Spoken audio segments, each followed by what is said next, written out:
qualquer coisa, queria agradecer o Fábio. O Fábio, ele é gestor de TI. Ele já foi gestor de TI aqui da Yamaha, né? Já foi gestor de TI da Amazonas Energia. Hoje ele está trabalhando diretamente com o grupo Drogazil, da farmácia. Ele pode falar daqui a pouco um pouco sobre a vida dele. E como ele tem uma atuação muito grande aqui dentro do estado, aqui, ainda mais aqui na capital, eu convidei ele para estar falando um pouco sobre transformação e inovação. Todos os aspectos que ele vem aí vivenciando no dia a dia dele, as oportunidades, as dificuldades. E ele veio trazer para a gente uma palestra justamente para tentar trazer o que ele conseguiu fazer de inovação durante esse período. Tá bom? Então, Fábio, obrigado por aceitar o convite. E é contigo, meu amigo. Obrigado, Wesley. Boa tarde a todo mundo. Está todo mundo conseguindo me ouvir bem? Tá bom o volume? Legal. Bom, como o Wesley apresentou, meu nome é eu sou mais conhecido como Fábio Luiz. Além de gestor de TI, eu também trabalho já há bastante tempo na parte da academia. Eu já fui professor da UBRA, já fui professor do La Salle, da parte da acadêmica, e atualmente eu sou professor da Faculdade Estácio, exatamente na área de infraestrutura e segurança da informação, dos cursos de ciência e rede de computadores. Essa parte de gestão eu comecei exatamente desde a parte técnica até a mudança da carreira, lá em 2013, mais ou menos, para a área de gestão, e aí que nós viemos ter, junto às equipes a qual eu já vim gerenciando, bons momentos exatamente para inovar, fazer o considerado novo e assim sucessivamente. A ideia aqui, o que é? Bater um papo. Hoje a gente está numa feira que está falando de coisa nova, né? De novidade, de coisa que vai saltar o mercado, que vai trazer recurso, que vai trazer dinheiro, que vai trazer ganho, que vai e fica no vai às vezes, e a gente não sabe exatamente o que está acontecendo. Então a ideia dessa palestra é o quê? Vamos falar um pouquinho de inovação? Vamos entender o que é isso? Só para a gente tentar pegar, como é que eu vou fazer a minha inovação? Como é que eu vou fazer isso que estão falando ali fora, ou na palestra aqui do lado, ou alguma coisa que eu estou criando, um projeto que eu estou construindo, dá certo. Para que isso possa acontecer, a gente vai rodar exatamente nesses 4 grandes espectros aqui. A gente vai falar da inovação pura, simples, definição, o que é e assim vai. Vamos falar exatamente da parte de valor da inovação, aplicação e hoje como é que a gente viabiliza para ter o sucesso dessa inovação. Não basta só seguir a questão de hoje o novo é quem está na frente. Não é bem assim. Tem algumas coisinhas que a gente tem que observar. Só para eu poder entender, todo mundo é de TI, certo? Todo mundo deve ou tem algum santo aí que é de infraestrutura e segurança? Então eu estou sozinho. Tá bom, tudo bem, eu sou minoria sempre, não tem problema. Brincadeira, gente. O que acontece? Para a gente andar um pouco, entender um pouco do que eu estou querendo mencionar, eu preciso entender exatamente as definições ao pé da letra da palavra inovação. A gente precisa entender que tudo o que acontece, ela vem obviamente de um verbo. Então, se a gente for no sentido literal da palavra, inovação nada mais é do que vir do verbo inovar. E aí a gente vai buscar lá no dicionário, né, exatamente o significado da palavra. Quando eu vou ler toda a estruturação da inovação, que é fazer inovações, introduzir novidades, estar na vanguarda, ou seja, na frente, inovar padrões e blá, blá, e blá, blá, e blá, blá. Tem algumas coisas que eu preciso destacar nisso daqui. Principalmente quando eu vou produzir ou tornar algo novo. Que aí é que me traz inovar. Às vezes a gente vem muito no pensamento que para que eu possa inovar alguma coisa, eu tenho que criar algo novo. Não é bem isso. O renovar também faz parte da inovação. Quando eu tenho introduzir novidades e produzir ou tornar algo novamente novo, isso é inovação. Isso traz alguns requisitos para o que eu estou querendo fazer. Já ouvimos o ditado que diz, né? Nada se cria, tudo se copia, correto? É exatamente nesse sentido que a gente vem tentar entender. O quê? Entender que inovar não é só produzir novidade e coisa nova. Inovar também é pegar o que está no mercado, transformá-lo numa coisa útil, para que assim ele possa trazer algo bom na produção do que eu tenho que fazer. Então, a gente precisa entender que para uma coisa ser inovadora e uma coisa ser bem utilizada no mercado, ela precisa trazer o quê? Valor. Ela precisa ter o reconhecimento. E reconhecimento é uma coisa complicada. Por que é uma coisa complicada? Quando eu vou para a minha cadeia de valor, eu preciso entender muito isso daqui. Só para a gente entender bem, o que é isso aqui? Um Bitcoin, fantástico. Pergunta que todo mundo sabe na ponta da língua. Quanto vale um Bitcoin? Hoje está valendo bastante, certo? Sim ou não? Bastante, né? Nossa, Bitcoin vale absurdamente muito. Não. Sabe quanto vale um Bitcoin? Um Bitcoin. O valor de um Bitcoin é um Bitcoin. Agora, quando é que esse processo de inovação, ou quando é que esse item vira alguma coisa desejada? Quando eu consigo convencer o mercado, outras pessoas, ou alguém a estar disposto a dar mais do que um Bitcoin. Ou seja, hoje eu possuo uma boa parte do meu mercado disposto a dar 300 mil reais em um Bitcoin. Mas o valor de um Bitcoin é um Bitcoin.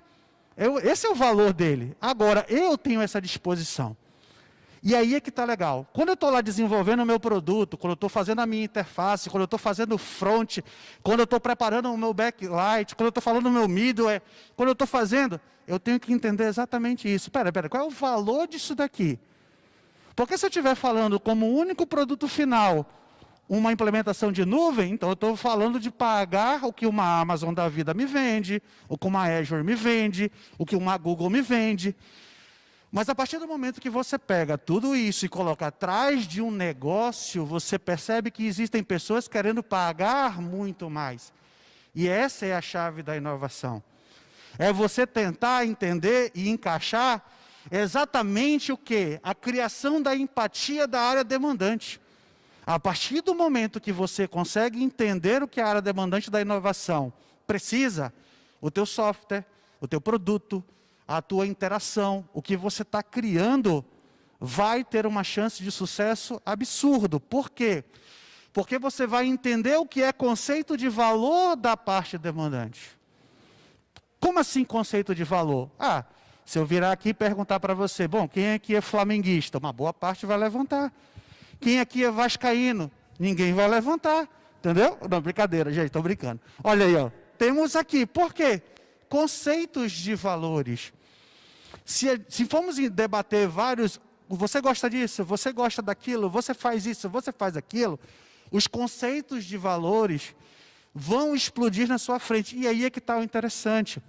Quando você começa a criar empatia com a área demandante, você consegue desenhar um produto que para aquele nicho de mercado que você quer atuar, vai ser rentável. Por que vai ser rentável? Porque ele vai ter valor. Por ele ter valor, pessoas vão ter interesse de dar o que você quer que eles deixem naquele valor. Se eu não conseguir construir o meu produto com essa cadeia atrativa de valor, os meus produtos vão ser só mais um. Faz sentido o que eu estou falando ou eu estou viajando aqui? Faz sentido? Que bom, fico feliz. Tenho que ter na hora da construção a minha visão sistêmica de todos os meus processos. Porque quando eu tenho uma visão de todas as dores que o meu cliente ou o meu demandante possua, o que vai acontecer? Vai acontecer que eu vou conseguir desenhar um produto, esse produto vai conseguir ser entregue, ele vai ser entregue do jeito que o meu demandante está querendo. Com isso, eu tenho abertura de mercado. Com abertura de mercado, eu consigo receber o que eu acredito que eu consigo receber e eu vou impactar isso. Só que isso não é uma coisa fácil. Você ter abertura de mercado e você adentrar a locais específicos é complicado. Por quê? Você vai enfrentar concorrentes, você vai enfrentar dificuldades financeiras, você vai encontrar planejamento, você vai encontrar um monte de coisa. E isso é que faz com que a inovação tenha que ter uma diferença. Lembra do conceito? Estar na vanguarda, na frente.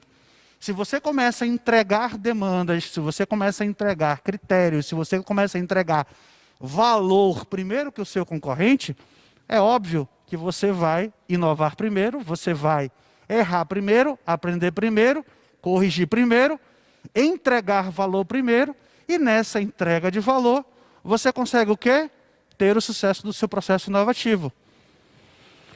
Preciso entender que, quando eu estou construindo o meu processo de inovação, eu tenho que remover variáveis. Como assim variáveis? Processos manuais, processos que requeram incertezas de mercado. Quanto mais processos otimizados, coerentes, corretos eu conseguir fazer, melhor para o meu processo evolutivo de inovação. Por quê? Porque eu consigo trazer controle ao meu desenvolvimento e mapeamento do meu mercado produtivo. Se eu não consigo fazer isso, é melhor você nem pular de cabeça no que você está. Eu estou com uma ideia hoje de desenvolver um software. Perguntas básicas que você precisa fazer é: por quê, para quem, qual nicho, quanto eu vou gastar, por que eu vou gastar, quanto tempo eu vou levar, será que já não tem um concorrente? São perguntas que estão muitas interrogações, e isso você precisa eliminar. Porque você eliminando o teu processo de inovação, ele vai aumentando. E óbvio, você precisa ter uma equipe interessada. Aí aqui começa a polêmica. Como assim? Não tinha que ser uma equipe capacitada? Não, cara. É uma equipe interessada. Você não quer fazer o novo? O novo ninguém fez, ninguém estudou, ninguém aprendeu, está em desenvolvimento. Eu preciso ter alguém com o interesse de desenvolver. Claro, o cara tem que ter uma base formada do que já deu certo até hoje, mas ele tem que ter o interesse para buscar o algo mais. Se você tem um grupo interessado, ele vai ser muito mais evolutivo, muito mais produtivo do que um conjunto de pessoas com muito conhecimento. E isso é um fato. Não sei se vocês... eu vou puxar uma história que já é um pouco mais da minha adolescência. Vocês sabem que os Estados Unidos possuem um dos melhores times de basquete do mundo, certo? Teve uma época que ele era conhecido como Dream Team. E teve uma época que os maiores jogadores da NBA estavam na seleção americana de basquete. Só que eles perderam. E o técnico falou uma coisa na época que eu nunca esqueci. Ele falou: a culpa disso tudo é minha, porque eu não consegui fazer as estrelas trabalharem como constelação, trabalhar em time. Ele não conseguiu trazer o interesse dos melhores. E esse é o detalhe. Quando você for fazer inovação, você tem que buscar interesses, porque são os interesses que vão fazer o quê? Aparecer pessoas dispostas a pagar o que você está querendo fazer, aparecer pessoas com necessidades em cima do que você está querendo produzir. Porque se você começar a produzir coisas que não é interessante para ninguém, você não alimenta a cadeia de valor. E o mercado é bem claro, certo? Oferta e procura, certo? Alguém está ofertando, alguém está procurando. Então eu tenho que buscar coisas que atraiam pessoas para quê? Procurarem mais do que está sendo ofertado. E dessa forma vai ter preço, vai ter financiamento e vai ter várias coisas. Então inovação não é simplesmente dizer: nossa, acabei de criar o maior software do mundo. Se ele não atacar a necessidade de ninguém, parabéns, você fez um excelente elefante branco. Não vai servir para nada. Você tem que trazer finalidade no teu processo. E aí é que entra a parte da aplicação. Hoje, como é que a gente tem que entender exatamente como funciona a aplicação de um processo de inovação? Como o Wesley falou, eu já trabalhei na Yamaha. Então é óbvio que eu vou citar uma moto como exemplo. Vou perguntar novamente o que eu perguntei no início. Todo mundo aqui é de TI? Eu nunca fui de TI. Eu fui um vendedor de moto por 9 anos. Isso eu até brinquei uma vez num evento que eu fui um vendedor de moto. Já fui um distribuidor de energia elétrica e hoje estou trabalhando em distribuição de medicamentos. Nunca trabalhei com TI. Antes de estar na Yamaha, eu vendia televisão lá na Sony. Por quê? A partir do momento que eu entendo que no meu processo de entrega de valor do meu negócio principal, de vender moto, eu preciso trazer uma linha de fomento e de pagamento do meu produto. Para quê? Para que o Banco Central possa validar todo esse processo, o meu cliente fique feliz e consiga comprar a moto que ele está querendo comprar. Dessa forma, eu consigo pagar os meus fornecedores para trazer as minhas peças, informar toda a parte de legalidade, colocar todo o meu produto acabado dentro de uma rede logística para distribuição para todo o Brasil, para no final o cara poder sentar na moto dele e eu vendi a minha moto. Eu tenho toda essa jornada para fazer. E aí eu vou escolher como eu vou fazer essa jornada. Hoje eu tenho vários concorrentes meus que fazem essa jornada comigo. E o que, que vai me diferenciar? Exatamente aquilo que eu coloquei no slide anterior. A partir do momento que eu consigo otimizar processos, eliminar variáveis, colocar coisa nova no meu processo velho, porque não adianta eu colocar, nossa, eu vou colocar um QR Code aqui, com detecção por onda de rádio, tudo legal, se não precisa portal, se isso não agregar valor ao negócio, não agregar competitividade. Então, o que acontece? Hoje, basicamente, o meu alerta no meu processo produtivo é exatamente isso. Eu não consigo medir, não consigo fazer apontamentos do que eu estou dizendo que eu estou fazendo, eu não consigo monitorar e não consigo comparar resultados. Isso hoje tem muita dificuldade, hoje até hoje, no que a gente fala assim, nossa, mas o mundo está tão moderno, está tão isso. Ainda temos isso. Se vocês forem observar, ainda existe muito o conceito de monitoração. Quem aqui já ouviu falar no conceito de observabilidade? Levanta a mão para mim, por favor. Vamos fazer um momento Rexona. Bom, meu Rexona tá bom. Tem alguém aí? Já ouviram falar em observabilidade? Ninguém. Então já vou antecipar para vocês. Isso aqui já não existe mais. Monitoração, a gente fala, não, tem que monitorar. Não, isso não existe mais. Monitoração é pós-evento. Aconteceu o evento, eu estou monitorando, aconteceu, eu preciso fazer alguma coisa, grita para as equipes, isso não existe mais. Hoje é observabilidade. Quando você está fazendo a engenharia de software, cadastrando e criando teus pontos, você vai fazer um processo de inovação. Qual? Você vai fazer toda uma marcação de tag na tua construção da engenharia do teu software, para que possa te dar KPIs, indicadores, para que ao longo de cada etapa da jornada do que você está querendo fazer, ele te informe. Está no tempo certo, está funcionando corretamente, está entregando o que eu decidi que iria entregar, e dessa forma eu sei que aquela pequena etapa está funcionando. Opa, aconteceu um evento? Legal, então a gente vai para outro pilar da observabilidade, que é o log. Ele vai logar aquele evento que está acontecendo. Fantástico. E mediante a ter indicadores, logs, eu consigo traçar o quê? A rastreabilidade da minha jornada mapeada previamente no meu processo. Com isso, eu consigo fazer o quê? Olha, tenho 10 etapas aqui no meu processo. Se ele der problema no terceiro, e se ele gritar aqui no quinto, ele gritar aqui no oitavo, o processo vai parar. Então, antes que o evento aconteça, eu consigo me antecipar. E a observabilidade hoje me traz isso, eu estou fazendo uma observação das jornadas automatizadas. Ah, isso é inovação? Não, é só uma construção diferenciada. Agora, se você vai fazer por marcação, se você vai fazer por certificado, se você vai fazer por resposta de banco, esse sim é o processo inovatório que você vai ter que fazer. Com isso, uma vez eu conseguindo implementar isso, eu trago controle. Com controle, eu consigo trazer o quê? Decisões mais eficientes, consigo otimizar e economizar nas minhas despesas, e eu consigo fazer investimentos corretos no meu processo. Se eu não consigo medir, se eu não consigo aferir, se eu não consigo verificar e acompanhar, eu não consigo controlar. Se eu não controlo, eu não entrego nada.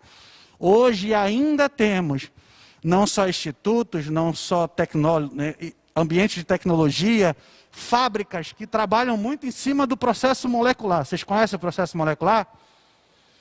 É quando você faz todo esse processo de medição com o moleque. O moleque vai lá, anota para você e traz de volta. É um processo molecular. Para nós sairmos disso daqui, para alguma coisa que me traga automação de coleta, inteligência artificial, data lake, big data e qualquer tecnologia, ou entenda, tecnologia que me traga um processo de controle inovador, entenda, isso aqui é martelo. Eu é que vou ter que desenhar de como o meu martelo vai bater para me pregar o prego corretamente. É isso que vai fazer a inovação ser diferente. Porque hoje todo mundo está estudando blockchain, todo mundo está estudando Big Data, todo mundo está estudando IoT, todo mundo está estudando, todo mundo está estudando. O que é que vai diferenciar? Será que foi o livro do autor A, do livro do autor B, que vai diferenciar que a tua Big Data vai ser melhor ou pior do que o teu colega? Não, gente. Vai ser exatamente o quê? Vai ser exatamente o nicho do mercado que você decidiu atacar, que entregou produtos e atendeu a demanda de quem? Do seu cliente final. Não adianta você fazer um software lindo e maravilhoso se você não tiver mercado. Se não tiver pessoas que vão usar esse teu software, se não tiver pessoas que vão utilizar os teus serviços, esquece. Então, antes de você sentar e codificar, entenda quem é o teu público. Isso é que vai fazer a tua inovação avançar. Todo mundo conhece esse cara aqui, não conheceu? Cara fantástico, ele inventou o iPhone. Nossa! Só que tela touch já tinha desde 1965. Radiofrequência desde o século XIX. Câmera fotográfica, e se eu colocar tudo que tinha no primeiro iPhone aqui, vocês vão ver que aquela salada lá, o que ele percebeu? Desejos e as dores de mercado. Quando ele percebeu isso, percepção de necessidade. E ele foi lá e empacotou. Só que além disso, o que ele fez? Ele fomentou a imaginação do público dele. Por quê? Porque em 92, a IBM já tinha lançado uma coisa chamada PDA com sistema de telefone, que nada mais é do que uma tela com telefone. Olha que legal. 96, a Nokia lançou a mesma coisa. 2007 é que o iPhone veio. E ele veio com aquele nome de dizer bem assim, não. Isso não é um smartphone, isso é um iPhone. Criou-se identidade, criou-se desejo, foi em cima de dores, pegou um nicho específico de mercado. Cara, gênio. Gênio da tecnologia, certo? Nunca foi. O amigo dele lá que era. Esse cara foi gênio em gente. E é exatamente isso. O nosso principal cliente é a gente. Se você não gosta de gente, você está com um problema no teu processo inovatório. Então, o que eu queria trazer era exatamente isso. Para a gente trazer o sucesso, nós precisamos entender de gente. Fábio, mas cara, entender de gente, precisa de dinheiro, é complicado. Não, não é não, gente. A gente tem hoje toda uma estrutura de fomento, de investimento para ser atacada, e esse dinheiro volta para os cofres públicos, porque não tem projeto, não tem inovação. Nós temos a lei do bem, pesquisa e desenvolvimento, planos de desenvolvimento do BNDES, FCO, Funtec, MPF, FINEP. Dependendo do nicho que você for atacar, existem linhas de crédito que são feitas para isso. Agronegócio tem linha de crédito próprio, pesquisa e desenvolvimento tem linha de crédito próprio. Lei do bem é uma coisa fantástica. Por quê? Como eu acabei de falar, nosso polo industrial de Manaus está aí com um monte de tecnologia molecular. A partir do momento que você consegue trazer inovação, como sensorizações para apontamento de linha de produção, portal de QR Code, rastreabilidade, Big Data para poder eu identificar que se o robô lá na linha de solda bateu uma coisa para a direita que não era para ser para a esquerda, eu vou ter 30 minutos de parada de linha. Quando eu começo a ter tudo isso daí, é um processo de inovação totalmente financiado pela lei do bem, que pode ser revertido 100%, fora que você ainda ganha a tecnologia que você implementou. Isso aqui está pingando na área de todo mundo. E quase ninguém ainda chutou para o gol. Poucas pessoas estão chutando para o gol. No estado o pessoal olha muito para isso aqui e esquecem isso daqui.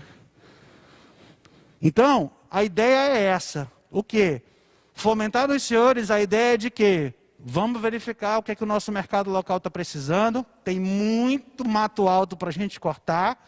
E não é pegar só o facão e sair batendo, não.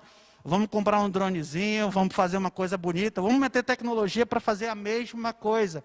Que dessa forma nós renovamos os nossos processos e podemos pensar em coisas melhores. Espero ter conseguido agregar alguma coisa. A ideia era falar exatamente de inovação e eu agradeço muito e abro para pergunta se alguém tiver alguma pergunta. Não? Então, muito obrigado.